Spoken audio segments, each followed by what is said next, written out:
Hey guys, Cal here, bringing you another video. This one is going to be a video on Galadon's video. I kind of want to go over why I disagree with some of the choices he makes, and I just want to kind of test out this type of video style. I do want to say that before we get into it, that I do respect Galadon as a player, and he's one of the reasons I started using Sneaky Goblins in the first place. However, as I used his composition, I found that I didn't like it fully, and I want people to at least understand other ways of farming. So we're just going to skip through the first part of his video here until we get to the actual raids, and I just kind of wanted to show what things I would do differently here. So right here we have his composition, and we have a dead base where he's going for this dark elixir, and he mentioned that he only wants a dark elixir and nothing else. So if we look here, we can't zoom in too much here, but let's see. What we would do here is I would send one sneaky goblin here, and then we would send sneaky goblins here and here, and be done with the raid. We would need 0 spells and nothing else really. Just 0 spells, 1, 2, 3, 4, 5. So 6 sneaky goblins. So with my composition, we would only need 6 sneaky goblins to take out this base. And because of that, he's using a haste here, which doesn't really do much for him, and a haste here, which also isn't very efficient. So you can get like as much loot as you want here, of course, but if he's specifically going for Dark Elixir, even there, Rage wasn't necessary. So we've used 4 spells here, and about, we would have done the same thing in half the usage here, with 0 wall breakers used, and 4 spell slots not used here. So even though he did get all the Dark Elixir, using invisibility spell jump is perfectly fine here. Let's see what we got. Let's move a little bit back and see what we have. So here he has, man, I do not know how to do this. So here we have a base. I wouldn't hit this base personally if I was farming Dark Elixir. I know it's a 10k, but this kind of goes with the mentality of looking at the loot that is available and kind of just going off number rather than off composition. Here we have a core Dark Elixir. We have an easy to access Dark Elixir drill and easy to access Dark Elixir drill as well. We also have an easy access Town Hall. So for my raid, right, we would go for a wall break here. We'll use a different color. Wall break here. No wall break necessary here. We'll just use green for Sneaky Goblins. Sneaky Goblins will just come in here. Wall break, Sneaky Goblin here. And because there's nothing really stopping us from this Dark Elixir, we could just go Sneaky Goblin here, take this, and then we can drop a jump spell, probably like right here.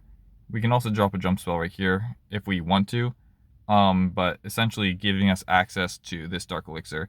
And because this Town Hall right here is not covered by anything, we could just Sneaky Goblin right here with the help of some heroes, but also with the use of 1 invisibility spell. And of course, invisibility spell usage would just be 1 right here and 2 right here. So we're looking at 3 spells used with my composition. Let's see what he does here. I do know, I watched it beforehand. So here, didn't need the wall breaker, go straight for that Dark Elixir. Here, of course, we did need the wall break, and he's doing a little bit of funneling here. He is using the heroes here, which, if you have the heroes, go for it. He's utilizing his heroes here, which is great. This makes it so that he doesn't need to use any spells here. But even though he didn't really need spells, he still used 2 rages and an invisibility and a haste, which saved him a lot on specifically the goblins here, but does not really save him on the heroes. The heroes he did pump a lot into, and that's where I think his composition kind of differs from mine, where the heroes are kind of important to him, so he's using those rage to really ensure that they get farther. But again, I do think that invisibility spell will be better for this situation. Here, he's going to hit this one again because he sees the 12k. This one I would never hit, just specifically because of where the Dark Elixir is located. We have a Dark Elixir, we have Dark Elixir here, Dark Elixir here, Dark Elixir here, and we have the Town Hall. This one, of course, we wouldn't go for the Town Hall. It's too in the center, but also this, and Dark Elixir right here. Also here, the Dark Elixir is way too centralized. If you're going to go for the Dark Elixir here with a huge push, you might as well go for the Town Hall. But let's just look at what would need to be done to get to this Dark Elixir here. We're going to have to clear out all this, right? All this to get a good enough funnel so they can come in here. And that means you have to take out this, this, this. Oh, it's getting pretty red here. Let me draw something better. So for the Sneaky Goblins to go in like that, we'll need either 2 jump spells or a wall break and a jump spell, which is fine. And we'll need to take out this, as well as this and this. And you might be able to get away with not hitting that one, but you would definitely also need to take out this. And for that to happen, you need 1, 2, 3, 4, 5, 6, 7, 8, 9, 10, 11, as well as an invisibility spell, 13, 14, 15 Sneaky Goblins, and that's not counting the Dark Elixir, which you'll need to send a bunch, as well as an invisibility spell. This is not very efficient, especially if you're not going for the star, at least with my farming strategy. And you go over here, and that one is a pretty simple one, but we don't know how full that collector is because the image is kind of blurry. Sorry about that. But let's see what he does here. But I definitely wouldn't hit this. It's way too much going on. Here, I will give him credit for using what I think is to be secretly underrated and the best siege machine for Sneaky Goblins. I believe he does it here. So right off the bat, Rage. You don't need to use that. 0 spells should have been used there. Wall break, we have a wall break here. Haste, also again, 0 spells should be used here. He's chucking so many Sneaky Goblins at this, where you could have gone so much better. Flame Flinger, I think, is the best siege machine specifically for Sneaky Goblins.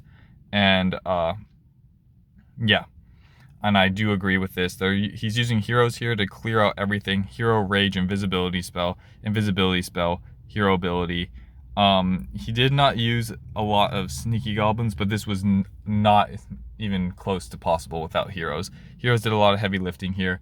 And I'm not going to discount not using the heroes, but not only does he use his heroes here, but his heroes are very low. Like, his queen is relatively high health, but the health management was very poor here. And I think if you are using your heroes, it should be for storage on the outside so that you can maintain that hero health, because you never know when you're going to have to really dive. I know he only does about 2 attacks per sitting, but yeah, so maybe heroes don't really matter, but being able to utilize your heroes every raid over multiple raids per camp, I think, is very important, and the management of your heroes needs to be considered a little bit.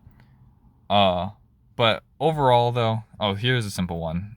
Here you can send everything if you really want, but of course, he does this one pretty standard, which is fine, I believe. I don't remember seeing it too much, but you can just jump here, wall break, and then send some Sneaky Goblins to get that, as well as a Town Hall snipe, where you just use your heroes.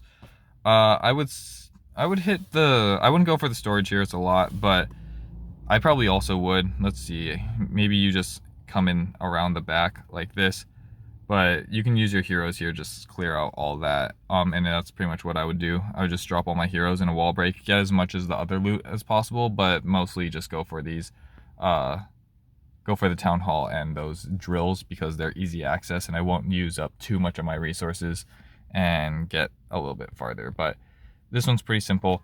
But saying getting that much loot in 4 minutes, of course, is a lie, as he was times 4ing and all that, but that's for content's sake. And yeah, I will say any farming strategy is fine as long as you can keep down all your troops, keep them all down, or not all your troops, as long as you're farming enough to get all your builders down, you know, any farming strategy, that means it's working for you. You would want to really consider your farming strategy if you're really struggling to maintain all that, or if you're lacking in time. Galadon has a lot of time, I think. Actually, I don't want to put words in his mouth. He does maintain a lot of accounts, and spreading as much time as he does along all accounts and really spreading himself thin is very difficult to do, and I'm not going to say that I can do that. But that's why he's farming sneaky goblins and being very efficient. I just think that you can be more efficient, and I think the way of thinking of how to become more efficient with your sneaky goblins is not really being talked about. So hope you all did enjoy the video, like the formatting of this. I'm going to be making a part 2 because I'm done talking specifically about this video, but I didn't show my attack strategy. So of course, if you are interested in the attack strategy, be sure to, you know, be subscribed. I'm going to be uploading a video shortly, by the end of this week, I believe. Of course, doing what I normally do on the channel, but kind of gearing it towards a part 2, kind of going through what I do, why I do it, and trying to get as much Dark Elixir as efficiently as possible. So hope you all did enjoy the video, and I'll catch you on the next one. Peace.